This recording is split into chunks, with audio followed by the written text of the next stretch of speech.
Heyo, it's Marc with the Fantasy Knockout Fantasy Football Show. Today is Tuesday, September 12th. You can follow the show on social media at Fantasy Knockout. Make sure to subscribe whatever platform you're watching or listening on.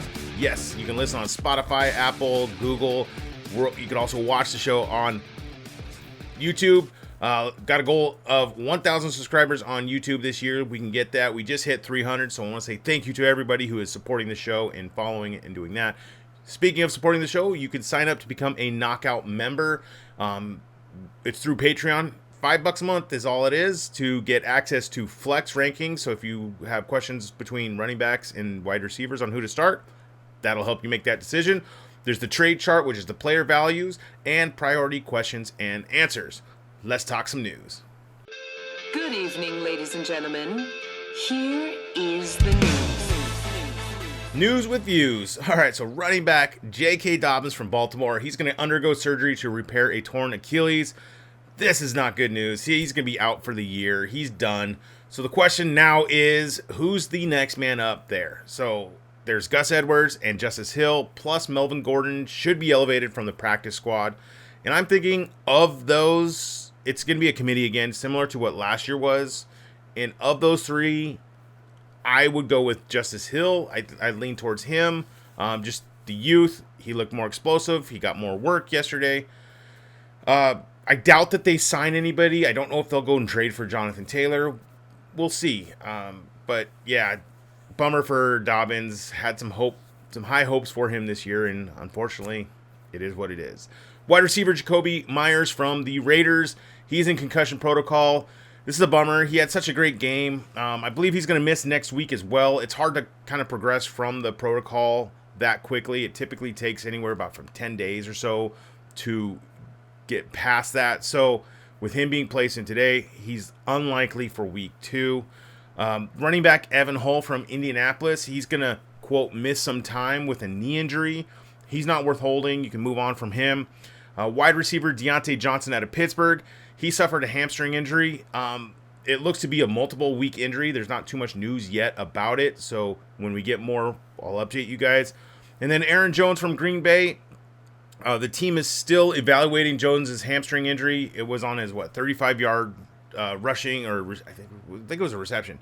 Anyways, 35-yard score. He pulled up, grabbed his hamstring. It didn't look to be too serious. He stayed on the sideline with stretching and stuff like that. So that's good news. Hopefully he will be available next week as well. Main event. All right, the main event, the must-add players for week 2, the waivers. How'd you guys do week 1? Did you guys pull it out? I, unfortunately, did not do too well. I went up against Tyreek Hill, and I went up against Brandon Ayuk. So I got Ayuk'd. Yeah, not fun when my guy that you wanted, you don't get on your team, and he just goes off on you. So hopefully I'll fare better next week. Hopefully you guys won. Hopefully you guys had a solid week. If you guys are in need of some pickups, here we go. I'm going to talk about players in order of importance. We're going to start off with the quarterbacks and the guys that I have listed there. That's who we're going to go after. So if you need a quarterback, Derek Carr from New Orleans, he looked good. He's about 38% owned. And then Matthew Stafford from the Rams, he's about 29% owned. So if you need a quarterback, these guys are the guys I would go get. Some tight ends. I know a lot of us were hurting this week with tight ends not having Kelsey and Mark Andrews. So I missed out on Andrews. I had to play Likely, and he didn't do too well. So that was a bummer. Hopefully he's back. But if you're in need of a tight end, here are some guys. Jake Ferguson from Dallas. He's about 38% owned. He got a lot of targets. Looked pretty good. Hayden Hurst out of Carolina. He's about 11% owned.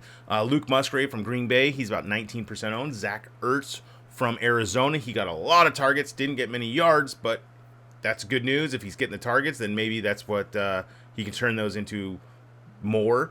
He's about 5% owned. And then Hunter Henry from New England. He's about 16% owned there.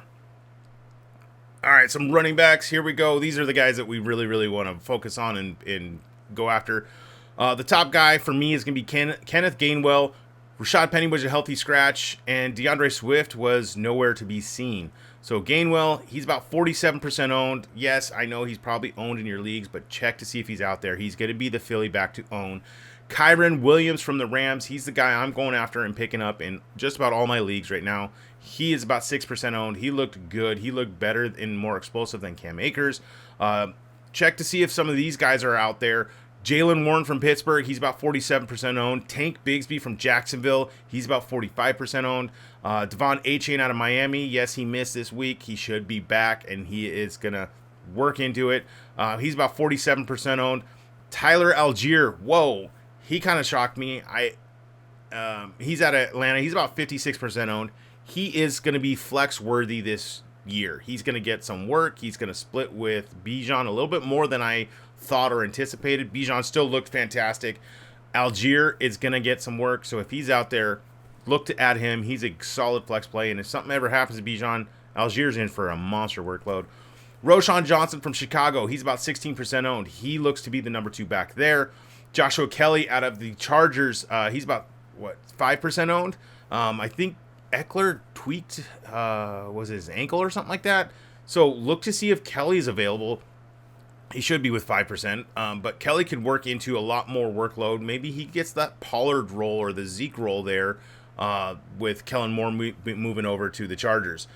Justice Hill from Baltimore, he's about 4% owned. He'd be the back out of Baltimore I would prefer, but there's a lot of other guys ahead of him that I'd rather have on my team. Gus Edwards out of Baltimore, he's about 20% owned. And then Zach Moss from Indianapolis, he'll be back. He's about 7% owned as well.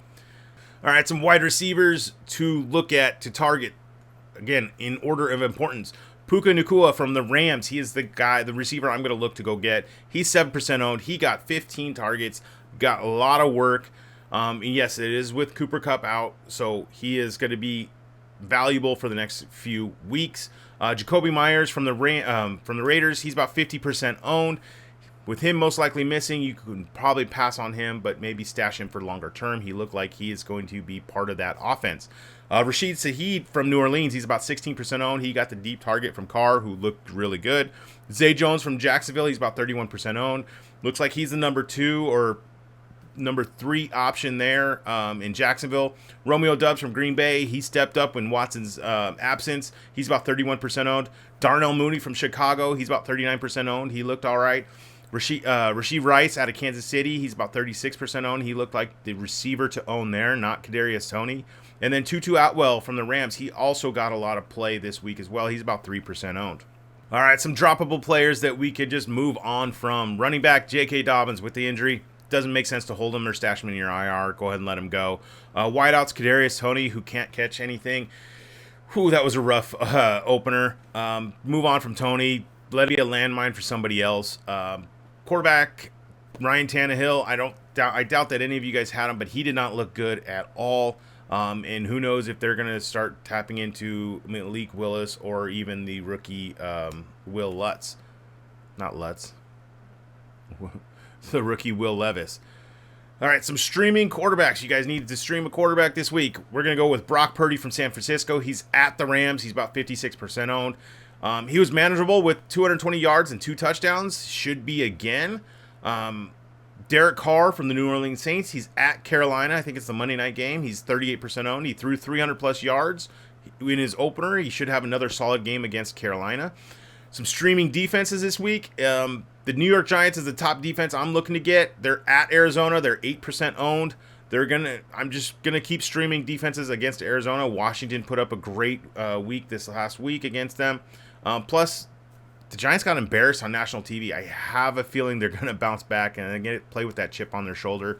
And then the Cleveland Browns, wow, they looked really good. They're at Pittsburgh. They're 11% owned. They shut down Joe Burrow.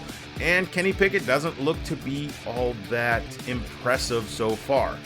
Well, that's going to wrap it up for today. The next show is going to be Week 2, must-start players, the ranking show. I want to say thank you for listening to the show. Make sure to subscribe, whatever platform you're on. Please leave that rating and review. It really helps out the show.